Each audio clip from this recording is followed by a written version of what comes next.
ఎన్నికలు ముగిసిన తర్వాత స్వామివారి దర్శనం కోసం ఈరోజు ఇక్కడికి రావటం జరిగింది. అభిషేక దర్శనం కుటుంబంతో సహా చేసుకోవటం జరిగింది. గతంలో కూడా నేను ఇప్పుడు నామినేషన్ వేసిన వెంటనే ఆ తర్వాత ఎలక్షన్ అయిన తర్వాత స్వామివారి భక్తుడిగా ఇప్పుడు నేను వారి దర్శనం చేసుకోవటం నాకు అదొక రెగ్యులర్ చర్య.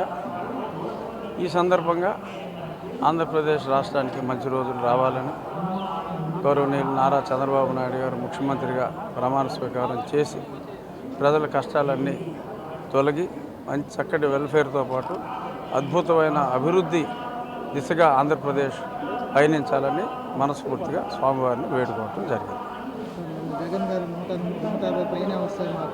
గుళ్ళు అవసరం మాకు 125 నుంచి మినిమమ్ 150 టచ్ అవ్వచ్చు. ఉన్నాయి 170 సీట్లు కాబట్టి జగన్కి 25 నుంచి ఒక 40 వరకు రావచ్చు అని నేను ఖచ్చితంగా చెప్పగలను. నా మాట నిజం అవుతుందా, జగన్ మాట నిజం అవుతుందా 4వ తారీఖు మధ్యాహ్నానికి మీకు అర్థమవుతుంది. ఖచ్చితంగా నా మాటే నిజం అవుతుంది. ఎందుకంటే స్వామి సన్నిధిలో నేను చెప్తున్నా, స్వామి సన్నిధిలో అతను చెప్పలేడు.